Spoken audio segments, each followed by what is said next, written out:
안녕하십니까? 우리 학생들 이쁘죠? 이번에 학생 캠프 이제 처음으로 따라갔습니다. 올 여름에 호남 학생 캠프가 여름하고 겨울 이렇게 방학 때 두 번 하거든요. 1년에 두 번. 그래서 올 여름에 이제 제가 성대님들 아시는 것처럼 올 여름에도 이제 처음 참석을 해보려고 이제 코로나도 풀리면서 참석하려고 하다가 제가 코로나에 걸려가지고 참석을 못하고 이번에 처음 참석하게 됐습니다. 캠프는 그래서 그 그룹을 이제 연령대별로 그룹을 지어서 한 방에서 자기하고 그룹 교제를 하거든요. 그런데 고3 그룹 교제 교사를 맡았습니다. 그래서 보면 일반적으로 캠프를 가게 되면 우리 성도님들도 가보셔서 알겠지만 캠프 갔다 오면 많이 뜨겁잖아요.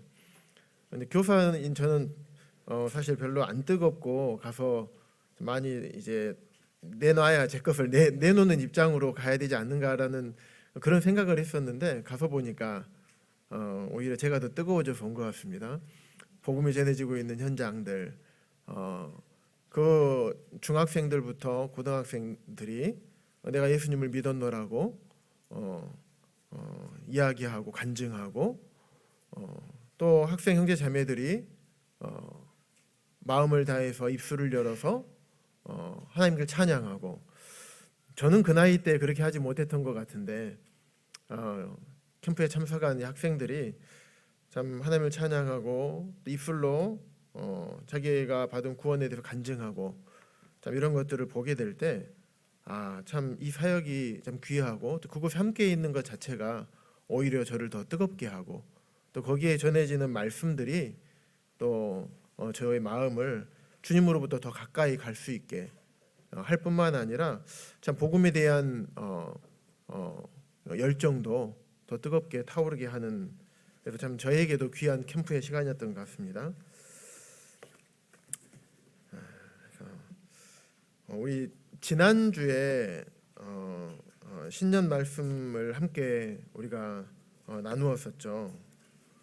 그리고 나서 제가 극동방송을 우연찮게 이제 듣게 됐습니다. 예전에 출근할 때는, 직장 다닐 때는 아침마다 이제 CBS를 듣고 또 극동방송이 제가 즐겨 듣는 시간들이 있습니다. 그래서 그 시간대는 극동방송을 듣고 이렇게 들었었어요. 그런데 이제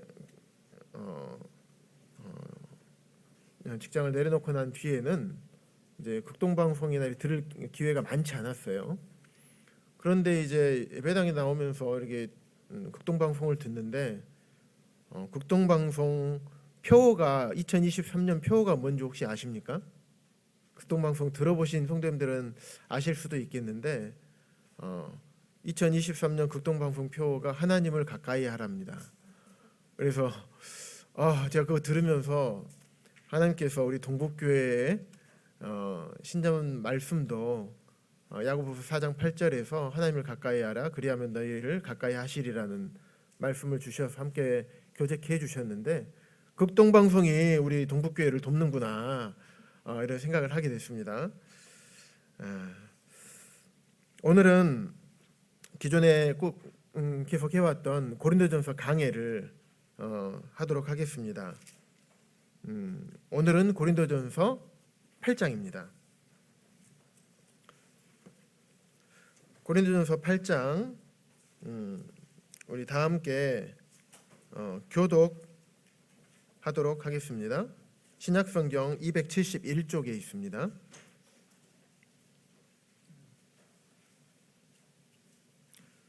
우리 형제님들께서 한 절 1절 읽으시고 자매님들께서 2절 읽으시고 이렇게 해서 교독하겠습니다. 시작.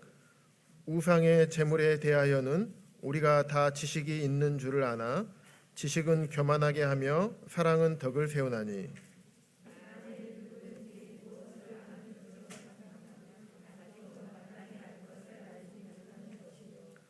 또 누구든지 하나님을 사랑하면 그 사람은 하나님도 알아주시느니라.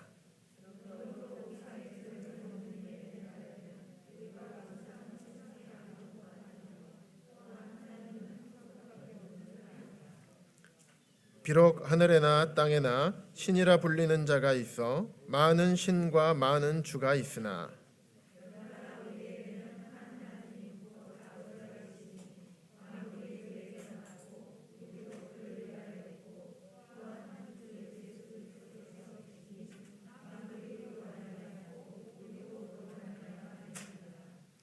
그러나 이 지식은 모든 사람에게 있는 것은 아니므로 어떤 이들은 지금까지 우상에 대한 습관이 있어 우상의 제물로 알고 먹는 거로 그들의 양심이 약하여지고 더러워지느니라.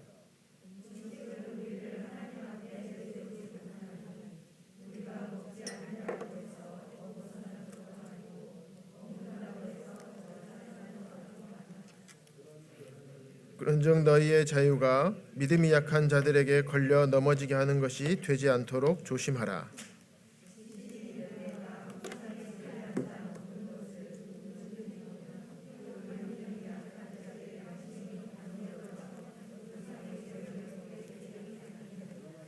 그러면 내 지식으로 그 믿음이 약한 자가 멸망하나니 그는 그리스도께서 위하여 죽으신 형제라.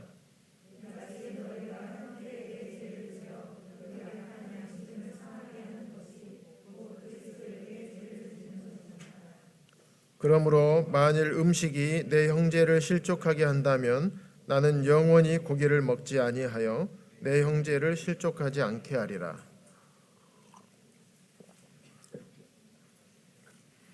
오늘 나눌 고린도전서 8장은 주로 이제 우상에게 바친 제물에 관한 내용이 기록이 되어 있습니다. 그래서 우상에게 바쳐진 제물에 관한 내용은 이 8장에만 있는 것이 아니라 10장 중간 이후부터에도 비슷한 내용들이 기록이 되어 있습니다. 결국에는 우상에게 바쳐진 제물을 먹어야 되느냐 아니면 먹지 말아야 되느냐.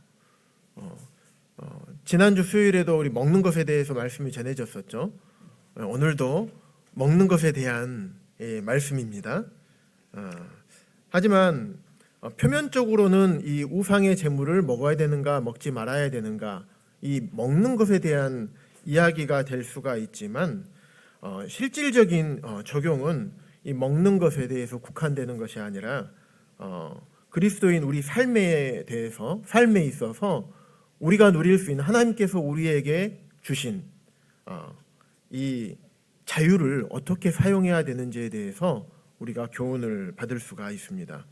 그래서 오늘 고린도전서 8장 강해를 하지만 주제를 사랑으로 자유를 좀 조절하라 라는 주제로 오늘 8장을 함께 나누도록 하겠습니다.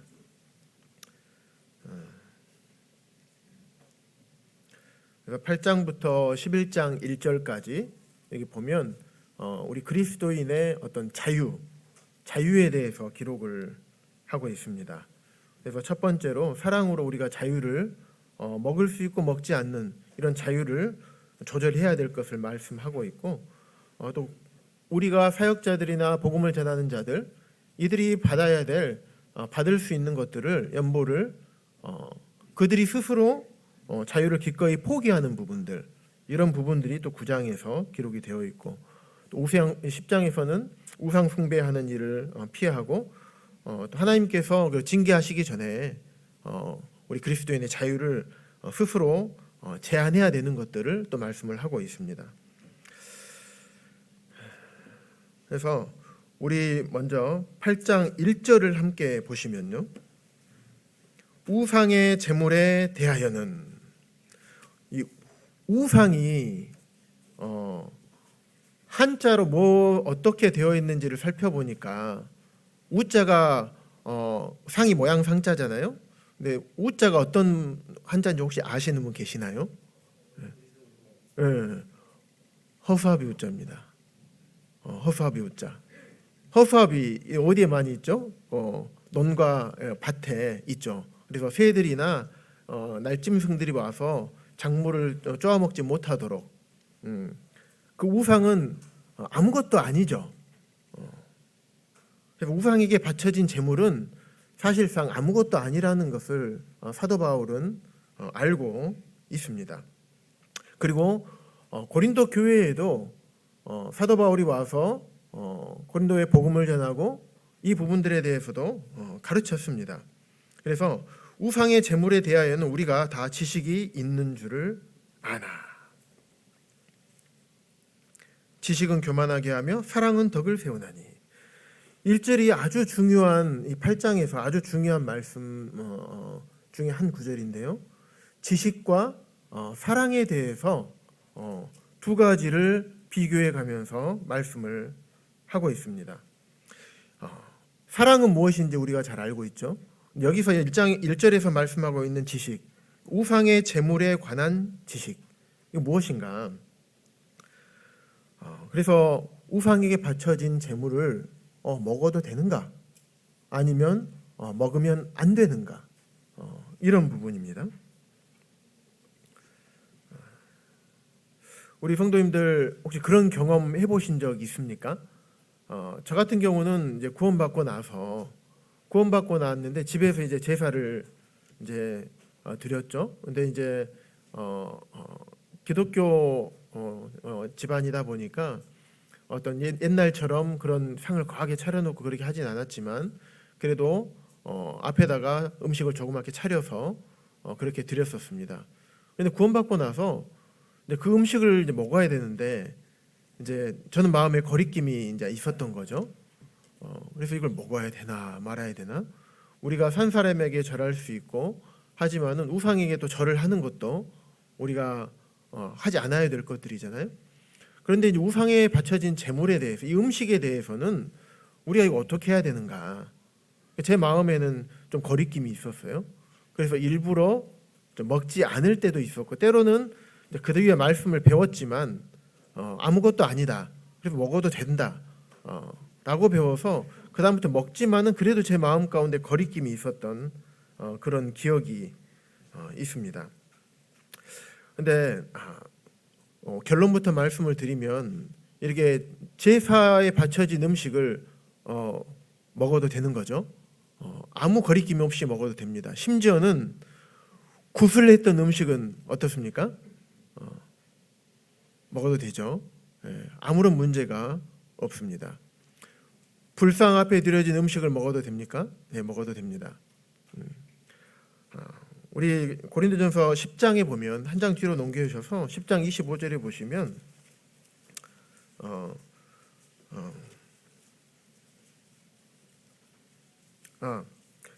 10장은 나중에 말씀을 드리겠습니다.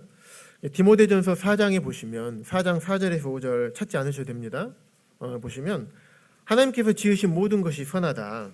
그래서 감사함으로 받으면 버릴 것이 없다.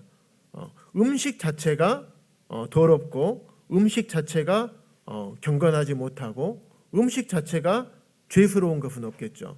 어떤 음식을 먹으면 우리가 영적으로 피폐해지고 죄를 범하는 것이고 어떤 음식을 먹으면 우리가 영적으로 뛰어나지고 경건해지고 이런 음식이 없겠죠. 물론 구약에서는 율법에서 하나님께서 율법으로 금하신 음식들은 있었죠. 정한 음식과 부정한 음식에 대해서. 하지만 이때는 신약 시대이기 때문에 율법 시대가 지난 시대입니다. 은혜의 시대입니다. 그래서 하나님께서 지으신 모든 것이 선하고 감사함으로 받으면 버릴 것이 없었습니다. 그렇기 때문에 우리가 어떤 것을 먹든지 상관이 없다라고 사도 바울도 고린도 성도들에게 가르쳐 줬습니다.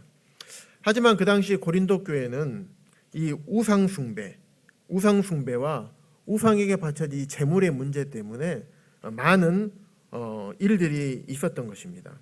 그래서 이 문제를 알기 위해서는 좀 간단한 배경이 알 필요가 있는데, 고린도 지역은 예술과 학문의 도시였고 많은 물질들이 상업이 성행하다 보니까 돈이 많이 오가고 그래서 타락의 도시였습니다. 그리고 아프로디테 신전이 있었고 또 수많은 또 다른 신전들이 함께 있었습니다. 그러다 보니까 신전이 있으면 어떻습니까? 신전에서 제사를 드립니다. 하나님께서 처음에 하나님께 제사를 드리라고 했을 때 하나님께서 제사를 처음에 제정을 하셨죠. 그런데 다른 것들, 우상들, 하나님 외에 다른 신들을 섬기는 많은 사람들도 하나님께서 정하신 것들을 그대로 따라합니다. 그래서 우상에게 제사를 드리고 우상에게 절하고 우상을 경배하고 그 중에 우상에게 제사를 드리는 일이 포함이 되어 있었습니다. 그러니까 우상에게 제사를 드리려면 짐승을 잡아서 제사를 드려야 됩니다.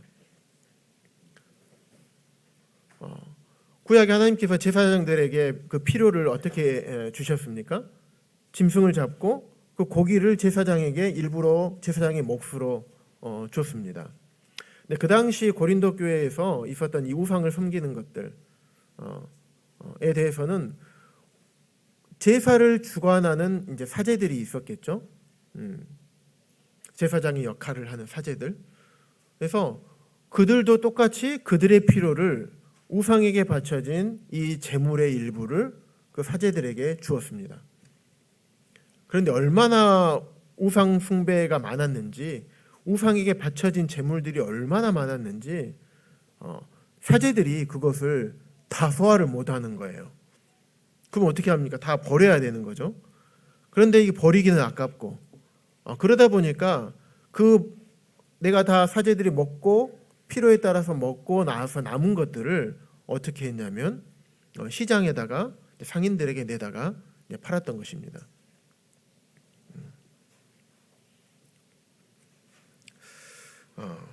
그래서 시장에서 사람들이 물건을 고기를 살 때도 되게 조심해서 이제 사야 되는 거죠. 왜냐하면 거기에 대해서 거리낌이 있는 것, 우상의 제물을 먹는 것에 대해서 거리낌이 있는 믿음이 연약한 분들이 있다면 우상의 제물을 먹으면 내가 우상에게 절하는 예전에 내가 우상에 절했던 그 옛날의 습성들 그것들이 마음에 찔림이 될 수가 있겠죠. 고린도에 있던 성도님들의 이제 구성들이 대부분 유대인들이 아니었단 말이에요. 유대인은 적었고 대부분 이방인 그리스도인들이 많았습니다. 고린도 지역 내에 있던 우상을 똑같이 숭배하고 믿지 않는 사람들이 하고 있었던 것처럼 우상을 숭배하고 우상에게 바쳐진 제물을 함께 먹었습니다. 그러다 보니까 거기 안에 있는 많은 성도님들은 우상의 제물을 먹는 것 여기에 거리낌이 있을 수가 있어요. 왜냐하면 우상의 제물을 먹는 것 자체가 어떤 우상으로부터 우상을 섬기는 숭배하는 어떤 일의 일환이 된 거예요. 그의 우상에 대한 영성이 그의 영이 우리 안에 들어오는 것처럼 그러면서 우상을 숭배하는 그런 일들이 있었던 것입니다. 그리고 우상의 제물에 대해서는 그 바쳐진 제물을 제사장의 사제들에게 주고 뿐만 아니라 사제들이 우상의 제물을 드렸으면 또 남은 것들이 있겠잖아요. 그 남은 것들을 제사를 드린 사람들에게 그 남은 고기들을 줬던 거예요. 그래서 집에 가서 주위 사람들을 초대해서 그들과 잔치를 벌여라. 그런 일들이 고린도 지역에는 아주 성행했습니다. 그래서 10장 아까 벌려다 말았던 10장 25절에 보시면 무릇 시장에서 파는 것은 양심을 위하여 묻지 말고 먹으라. 그래서 이 말씀이 있는 것이에요. 사제들로부터 사제들이 다 감당을 못하니까 너무 많은 제사를 드리고 너무 많은 우상 숭배를 하다 보니까 그것들을 시장에 내다 판 거예요. 그리고 27절에 보시면 불신자 중에서 누가 너희를 청할 때 불신자인데 누가 집으로 초대한 거예요. 식사 초대를 한 겁니다. 그럴 때 너희가 그냥 가고자 하거든 너희 앞에 차려놓은 것은 무엇이든지 양심을 위하여 묻지 말고 먹으라. 이게 그런 배경에 있는 것입니다. 우상에게 바쳐진 제물. 그런데 사도 바울은 분명히 고린도 성도들에게 그 부분에 대해서 알려줬던 것입니다. 어쨌든 그만큼 고린도 지방에는 고린도에는 우상을 섬기는 일들이 굉장히 많았습니다. 예전에 태국에 선교하고 계신 안병환 형제님 이제 한국에 들어오셨을 때 안식년 들어오셨을 때 이야기를 들어보니까 태국도 굉장히 이제 부처 불교가 성행하는 그런 나라더라고요. 그래서 아주 작은 마을, 조금만 지나면 마을 회관 같은 데가 엄청 많고 마을에 입구들이 있고 거기 안에 보면 항상 부처상이 있습니다. 항상 부처상들이 있어서 사람들이 지나갈 때마다 이 부처에게 절하고 거기에 대해서 뭔가를 하나씩 주고 그 수많은 승려들이 지나갑니다. 그 승려들에게 항상 공양을 하고 그들을 존경하고 그들을 숭배하고 그래서 어디 길을 가기만 가더라도 다 온통 우상들이 있는 것이죠.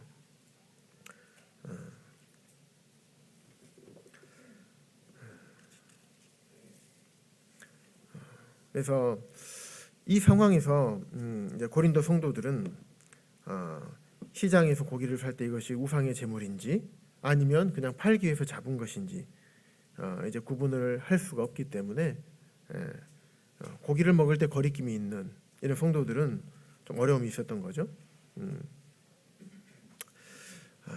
그리고 또 두 번째로 아까 10장에서 살펴보았던 것처럼 우상을 숭배하는 친구예요. 근데 그가 식사 초대했을 때 어떻게 할지 어려워하는 성도들이 있었어요. 그러다 보니까 이런 문제들에 대해서 고린도 성도들 간에 의견 차이, 또 분별의 차이들이 있었습니다.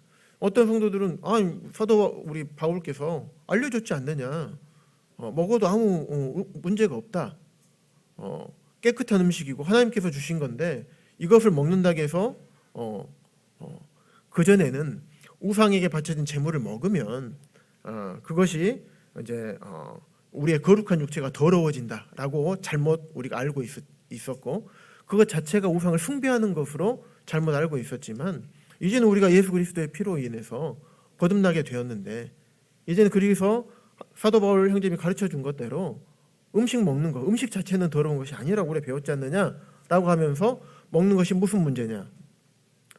그런데 반면에 그래도 이것을 먹는 것이 내 안에 여전히 거리낌이 되는 그런 성도들이 있었던 것입니다. 그래서 1절에 보시면 지식과 사랑. 특별히 이 지식은 교만하게 하며 사랑은 덕을 세우나니. 우리 이 말씀 많이 들어보셨죠? 어떨 때 많이 사용되는가 생각을 해보니까 이 말씀이 오히려 잘못 사용될 때가 굉장히 많았던 것 같아요. 본문의 의미하고는 상관없이. 그래서 마치 지식을 배우면 교만해지고 그러는 것처럼 그렇게 잘못 사용이 되었던 말씀이 이 말씀인 것 같아요. 고린도후서 11장 6절에 보면 내가 비록 말에는 부족하나 지식에는 그렇지 아니하나니 사도 바울도 지식에는 그렇지 않다고 말씀하셨습니다. 지식은 나쁜 게 아니죠. 그런데 이 말씀을 근거로 잘못 해석해서 하나님 말씀을 배우고 하나님 말씀에 관한 지식들이 늘어나는 것이 마치 교만해지는 것처럼 이렇게 오해하고 지식을 그래서 터부시되는 경우들이 있었습니다. 하지만 이 말씀은 그런 의미가 아닙니다. 아까 말씀드렸듯이 고린도 교회에는 그 당시에 많은 지식과 문화가 있었어요.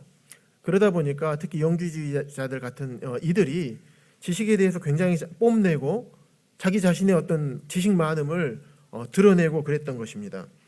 그래서 이런 우상의 제물에 관해서도 자기의 지식들을 드러내고 자기 자신을 높이고자 했던 것입니다. 내가 더 우월하고 내가 더 높아져 있다라는 것을 말하고 싶었던 거예요. 그런데 우리가 보면 지식에는 보면 참된 지식과 잘못된 지식이 분명하게 있죠. 참된 지식은 하나님을 아는 것에서부터 시작이 됩니다. 하나님은 어떠한 분이신가? 하나님은 천지 만물을 창조하시고 운행하신 분이시죠. 그 하나님을 알아야 되는 겁니다. 또 하나님은 죄인을 사랑하신 하나님이십니다. 만물을 창조하시고 만물로부터 찬양과 경배를 받으셔야 될 그분이 죄인들을 사랑하셔서 이 땅에 제한적인 인간의 몸을 입고 숭배받으러 경배받으러 높임받으러 이 땅에 내려오신 것이 아니라 왕이신 그분께서 죄인을 섬기시는 종의 모습으로 하나님의 어린 양으로 선한 목자로 이 땅에 죽으시기 위해서 이 땅에 오신 것입니다. 십자가에서 창조주 되신 하나님께서 십자가에서 죄인들의 죄를 위해서 십자가에 죽으신 이 하나님을 아는 것에서부터 출발하는 거예요. 이게 참된 지식입니다. 이런 참된 지식을 아는 사람들은 교만해지지 않습니다. 참된 지식은 교만을 낳는 게 아니라 오히려 겸손과 순종을 낳습니다. 하나님을 두려워합니다. 하나님 나에게 벌을 줄까? 이래서 두려워하는 게 아니라 하나님 그분을 생각하면 그 경외하심, 하나님의 위대하심, 하나님 어떠하심을 생각했을 때 내가 그 앞에서 고개를 들 수도 없는, 그냥 납작 엎드릴 수밖에 없는, 참으로 하나님을 아는 사람들은 그런 참된 지식, 그런 지식은 자신을 위해서 살지 않고 자신을 높이지 않습니다. 자신의 어떠함을 자랑하지 않습니다. 오직 하나님 앞에 납작 엎드리는 겸손함, 하나님만을 경외하는, 하나님 말씀에 불순종하려고 하는 것이 아니라 하나님 말씀에 순종하려고 하는, 사도 바울처럼 내가 마음으로는 하나님의 법을 섬기고 싶으나 육신으로는 죄의 법을 섬기노라. 나중에 디모데전서에서는 내가 죄인 중에 괴수로다 라고까지 하는 것처럼 참된 지식, 하나님에 대한 참된 지식은 사도 바울과 같은 그런 마음을 갖게 합니다. 하나님을 알면 알수록 자기의 죄됨, 죄악성, 자기의 연약함을 더욱 깨닫게 되고 하나님 앞에서 내가 절대로 높아질 수 없는, 내 힘으로는 절대로 구원받을 수도 없는 갈보리 십자가 앞에서, 주님의 보혈 앞에서 납작 엎드리는 그런 자들이 되는 것입니다. 참된 지식은 나의 지식으로 다른 성도들이나 다른 사람들을 비판하거나 판단하거나 정죄하지 않습니다. 오히려 주님께서 그러셨던 것처럼 연약한 성도들을 돕고 세워줍니다. 하나님께서 우리를 사랑하셔서 자신을 주심과 같이 형제들을, 성도들을 사랑합니다. 그러므로 사랑으로 1절 말씀처럼 덕을 세웁니다. 하지만 참된 지식이 아닌 잘못된 지식은 하나님으로부터 시작되지가 않습니다. 육신의 정욕으로부터 시작이 됩니다. 처음은 하나님으로부터 시작이 됐다 하더라도 또 사단의 미혹을 받아서 육신의 정욕이 들어와서 잘못된 지식으로 나아갈 수가 있게 된 겁니다. 그래서 다른 사람을 세우는 것이 아니라 자신을 세웁니다. 하나님을 높이는 것이 아니라 자신을 높이게 됩니다. 하나님 말씀에 순종하는 것이 아니라 하나님의 말씀을 나의 상황과 나의 정욕에 맞춰서 아전인수격으로 말씀을 해석하기도 합니다. 다른 사람의 유익을 구하는 것이 아니라 자신의 유익을 구합니다. 겉으로는 다른 사람의 유익을 구하는 것처럼 말은 하지만 실질적으로 그 안에는 자신의 유익을 구하는 이런 것들이 잘못된 지식으로부터 오는 것입니다. 그래서 여기에 대한 지식, 지식은 교만하게 하며 사랑은 덕을 세우나니. 그러면서 2절에 보시면 만일 누구든지 무엇을 아는 줄로 생각하면 아직도 마땅히 알 것을 알지 못하는 것이요. 내가 어떤 지식에 대해서 많이 알고 있다고 하지만 그렇게 생각하는 것은 아직도 마땅히 알아야 될 것, 사랑에 대해서 알아야 될 것을 알지 못하는 것이다. 그 사랑은 누구에 대한 사랑인가? 3절에 하나님을 사랑하는 것이죠. 하나님을 사랑하는 것, 또 성도를 사랑하는 것입니다. 요한일서 2장에 보시면 하나님을 성도를 눈에 보이는 형제를 사랑하지 않고 어떻게 하나님을 사랑할 수 있겠느냐. 형제를 사랑하지 않는 자는 하나님을 사랑할 수 없느니라 라고 말씀을 하고 있습니다. 하나님을 사랑하면 그 사람은 하나님도 알아주신다. 그러면서 4절에 보시면 우상의 제물을 먹는 일에 대하여는 우리가 우상은 아무것도 아니다. 우상은 허수아비인 것이죠. 아무것도 아니고 신들은 아무것도 없는 거다. 그들은 허수아비와 같이 아무런 의미가 없는 것이다. 그래서 하나님은 오직 한 분, 참 신은 하나님 한 분밖에 없는 줄을 우리가 아는 것이다. 그 당시에 5절에 보시면 얼마나 신이 많았는지, 비록 하늘에나 땅에나 신이라 불리는 자가 있어 많은 신과 많은 주가 있으나.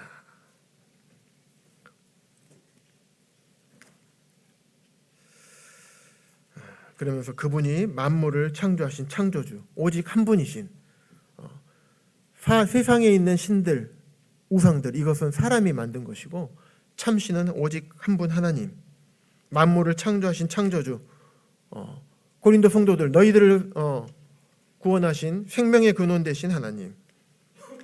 그래서 우리가 그분을 위해서 있는 것이고, 우리가 그분으로 인해서 우리가 구원받게 된 것을 6절까지 말씀을 통해서 말씀을 하고 있습니다. 하지만 7절에 보시면 6절까지는 우상의 제물에 대해서, 이 지식, 우상의 제물에 대해서 먹어도 된다. 왜? 우상은 아무것도 아니고 사도 바울 형제님도 가르쳐 주셨지 않느냐. 그래서 시장에서 파는 것을 먹든지, 그리고 초대하더라도 내가 먹어도 된다. 나는 거리낌이 없다. 그래서 먹는 그런 지식을 말씀을 하고 있죠, 본문에서. 그런데 이제 7절 보시면, 그러나 이 지식은 모든 사람에게 있는 것이 아니라는 거예요. 어떤 사람은 연약해서 그것을 잘 모를 수도 있어요. 이 부분에 대해서. 또 마음이 연약해서 알고는 있지만 마음에 거리끼고 양심에 거리낄 수가 있는 것입니다. 그래서 어떤 이들은 지금까지 우상에 대한 습관이 있어서 우상의 제물로 알고 먹는 거로 그들의 양심이 약해지고 더러워지느니라. 그래서 다른 성도님들이 우상에게 바쳐진 제물을 먹는 모습을 보면 마음이 연약하고 이 지식이 없는 성도들은 옛날에 섬겼던 우상을 다시 섬기네? 이렇게 생각을 할 수가 있는 것이죠.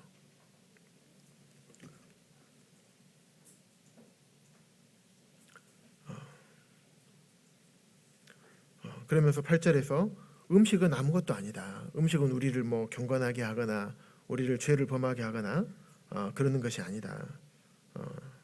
말하면서 9절에서 아주 중요한 말씀을 하고 있습니다. 그런즉 너희의 자유가 믿음이 약한 자들에게 걸려 넘어지게 하는 것이 되지 않도록 조심하라.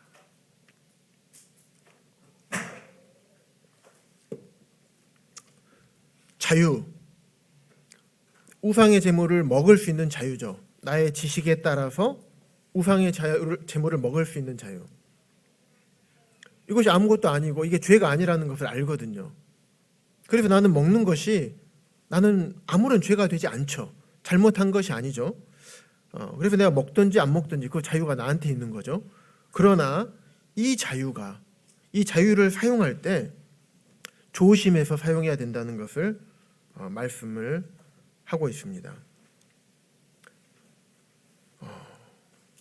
내가 자유를 사용했는데 내가 사용한 이 자유 때문에 형제가 걸려서 넘어지면 어떻게 되겠습니까? 어렵게 되겠죠? 뒤로 넘겨서 10장 32절에 보시면요, 31절부터 보시면 그런즉 너희가 먹든지 마시든지 무엇을 하든지 다 하나님의 영광을 위하여 하라 라고 말씀하시면서 유대인에게나 헬라인에게나 하나님의 교회에나 거치는 자가 되지 말고, 거치는 자가 되지 말라는 거예요. 다른 성도, 교회 어려움을 주거나 다른 연약한 성도들에게 걸려서 넘어지게 하는, 그래서 다치게 하는 이런 사람이 되지 않도록 말을 동일하게 10장에서도 말씀을 하고 있습니다. 내가 자유롭게 무언가를 할 수 있지만 그것을 바라보는 믿음이 연약한 또 다른 생각을 가지고 있는 성도들에게 걸려 넘어지게 하는 것이 될 수 있다라고 합니다. 그리고 10절과 11절에서 그에 대한 예시를 말하고 있어요. 지식이 있는 내가 우상의 제물을 먹어도 아무런 문제가 없다라고 생각하는 당신이 우상의 집에서 앉아서 먹는 것을 누구든지 보면 그 믿음이 약한 자들의 양심이 담력을 얻어서 우상의 제물을 먹게 되지 않겠느냐. 먹어도 되는가? 정제임도 먹는데 그래도 되는가? 그런데 그들은 여전히 마음에 어려움이 있는 거예요. 그러다 보면 그분들이 양심의 거리낌이 있음에도 불구하고 이제 담력을 얻어서 먹어보는 거예요. 그런데 먹어보니까 여전히 마음에 어려움이 있는 거예요. 그러다 보니까 그 믿음이 약한 그 형제가 성도님이 그로 인해서 마음이 확 어려워져서 영적으로 어려워지는 것입니다. 그리고 11절에 보시면 멸망한다라는 표현이 있는데 구원을 잃어버린다는 표현이 아니라 영적으로 피폐해진다, 영적으로 파괴된다. 영어 성경에 보면 파괴된다, 영적인 파괴, 황폐해지고 또 잃어버린다, 영적으로 충만함을 잃어버린다, 이런 의미들이 있습니다. 그러니까 합법적인 내가 그렇게 할 수 있는 합법적인 권리가 있더라도 그것을 믿음이 연약한 성도들을 잘 살펴서 행하는 것이 굉장히 중요한 것을 말씀을 하고 있습니다. 우리가 어떤 것을 우리의 물질로 사용하고 구입하고 할 수 있습니다.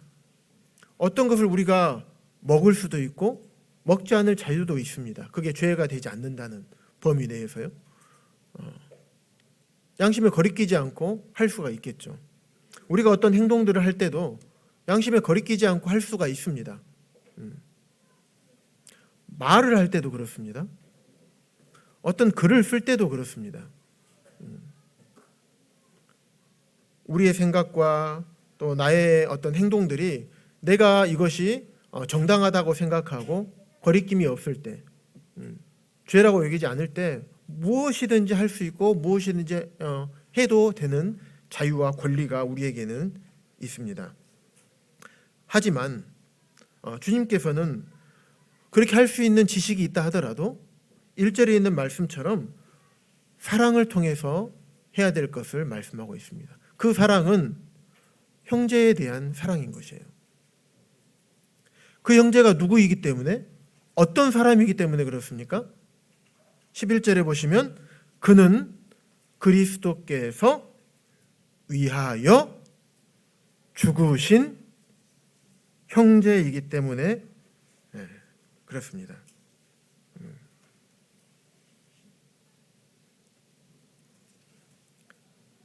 그는 다른 사람이 죽으신 게 아니에요. 하나님이신 창조주이신 한 분 하나님이신 그 예수 그리스도, 그 그리스도께서 그 형제를 위해서 그냥 고통받고 이렇게 하신 게 아니라 죽으신, 그리고 주님과 연합된 형제이기 때문에 그렇습니다. 내가 어떻게 할 자유가 다 있어요. 하지만 주님께서 형제를 그렇게 사랑하신다면 우리도 그 형제를 사랑하기 때문에 나의 자유를 사용하지 않아야 되는 것이라는 이것을 말씀을 하고 있는 것입니다. 지식이 있다 하더라도 사랑으로 지식을 사용하기를 말씀하는 것이에요. 사랑으로 나의 자유를, 내가 이렇게도 할 수 있고 저렇게도 할 수 있지만 사랑으로 자유를 조절하기를 바라시는 것입니다. 예를 들면 먹는 것, 마시는 거, 우리 처음에 먹는 거로 시작했으니까 마시는 것도 먹는 거죠. 술 같은 경우는 어떻습니까? 우리 성도님들 예전에 술 한잔 하셨던 우리 형제 자매님들 계시죠? 예,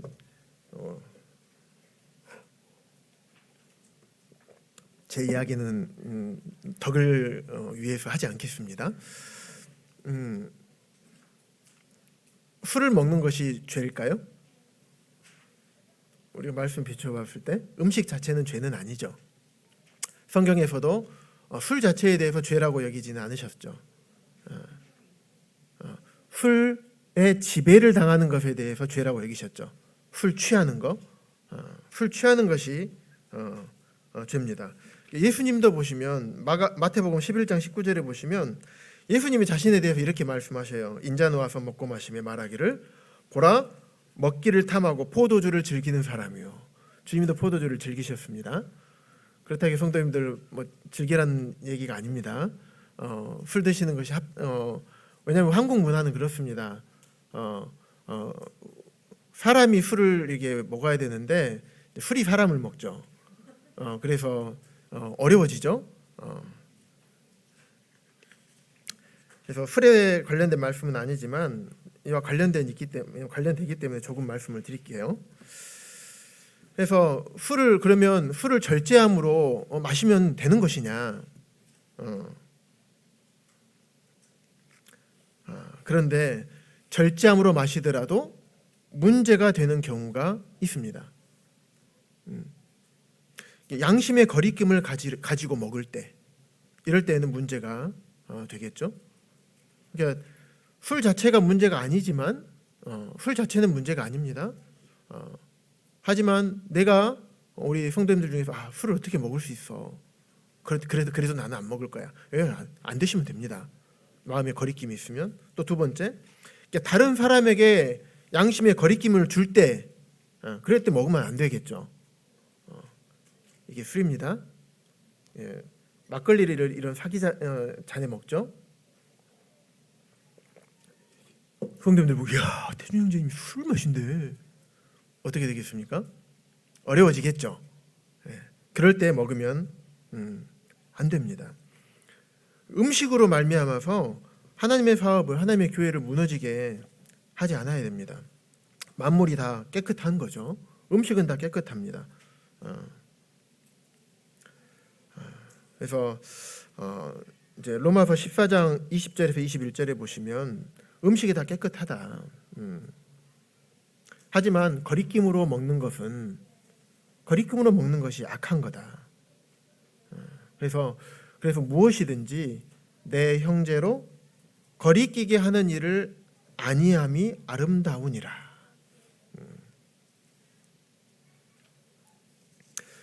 그렇다면 우리가 술을 절제하면서 마셔요. 절제함으로 마실 때 술을 마시는 것이 또 문제가 되지 않는 경우도 있어요. 어떤 경우냐면 나와 다른 성도들이 봐도 양심의 거리낌이 없을 땐 드셔도 됩니다.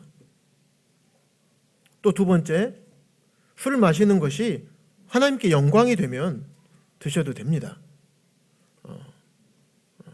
술 드시라는 얘기가 아닌 거 아시죠? 예. 우리 한국 문화나 우리들 마음 가운데에는 이런, 물론 저에게도 물론 거리낌이 있습니다. 그래서 이제 저는 먹지를 않습니다만은. 그래서 제가 무엇을 말씀하고 싶냐면, 나의 자유가 다른 연약한 형제에게는 치명적인 악영향을 줄 수 있다는 것입니다. 나의 말이나 나의 행동, 나의 먹는 것, 나의 마시는 것, 나의 물질을 사용하는 것, 나의 분별까지도. 그러나 그런 내가 자유롭게 할 수 있는, 죄가 아닌 것에 대해서 자유롭게 할 수 있는 이런 행동들이 다른 사람들의 눈살을 찌푸리거나 불편하게 하거나 고통을 받는 행동이라면 그것을 절제해야 됨을 말씀하고 있습니다. 우리 성도님들은 다 성격과 기질이 다 달라요. 그래서 연약한 성도님들은, 또 말 한마디에 성격상, 기질상 어떤 말 한마디에 상처를 많이 받는 성도님들도 있습니다. 그래서 그분들을 잘 생각해서 그분들을 위해서 내가 할 수 있는 자유가 있지만 그럼에도 불구하고 주님께서 사랑하셔서 그를 위해서 죽으신 형제이기 때문에 그렇기 때문에 우리가 그분을 위해서 내가 할 수 있는 자유를 절제해야 된다라는 것을 말씀하고 있습니다. 그래서 12절에 보면 좀 더 무섭게 말씀이 기록이 돼 있어요. 이같이 너희가 형제에게 죄를 지어. 나는 자유롭게 했지만 이것이 형제에게 영향을 미쳐서 그 형제가 죄를 짓게 된다고 합니다. 그래서 그 약한 양심을 상하게 하는 거예요.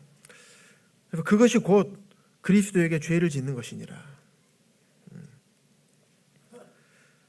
주님께서는 그러셨죠. 지극히 작은 자 하나에게 한 것이 곧 내게 한 것이라. 우리가 형제에게, 자매에게, 성도님들에게 하는 것 하나하나가 곧 주님에게 하는 것이 됩니다. 성도에게 죄를 짓게 한다면 주님에게 우리가 죄를 짓는 것하고 똑같습니다.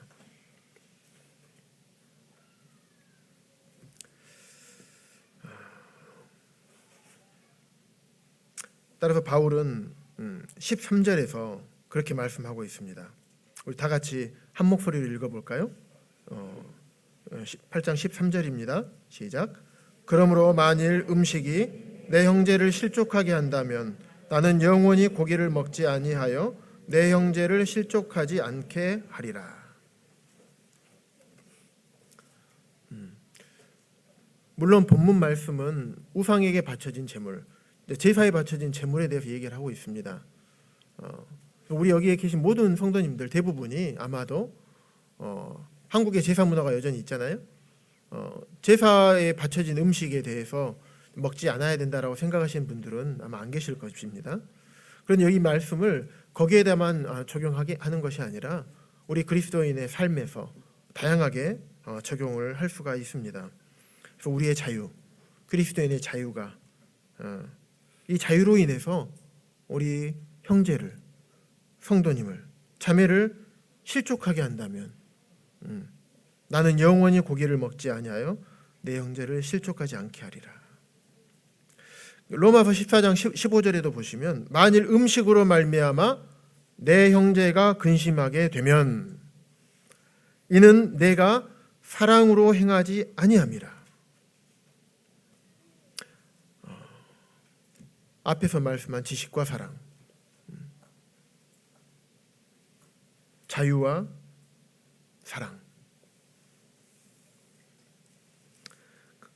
그리스도께서 대신하여 죽으신 형제를 내 음식으로 망하게 하지 말라 라고 로마서에도 동일하게 기록하고 있습니다.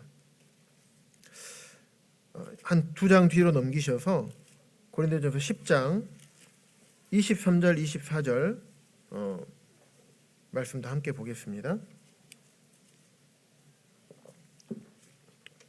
보시면 모든 것이 가하나 모든 것이 유익한 것은 아니요 모든 것이 가하나 모든 것이 덕을 세우는 것은 아니니 누구든지 자기의 유익을 구하지 말고 남의 유익을 구하라.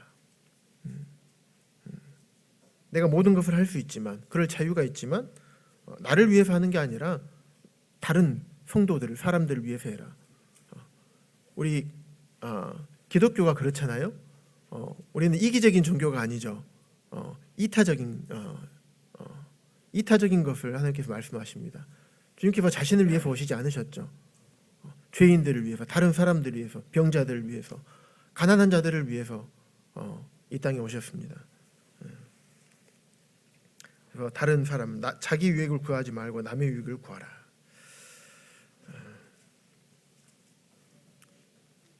그리고 33절에 보시면 아까 31절, 32절 읽었으니까 33절에 보시면 나와 같이 모든 일에 모든 사람을 기쁘게 하여 자신의 유익을 구하지 아니하고 많은 사람의 유익을 구하여 그들로 구원을 받게 하라. 사도 바울도 내가 형제를 위해서는 고기를 영원히 먹지 아니하리라. 혹여나 모를 잘못될 수 있는 내가 고기를 먹었는데 알고 보니까 우상에 바쳐진 제물이었던 거예요. 근데 그거를 다른 성도들이 알게 된다면 마음이 어려움이 될 수 있겠죠. 식사 초대 받아서 갔는데 고기가 나왔는데 그게 그런 고기예요. 근데 그 자리에 같이 앉아 있는 거예요.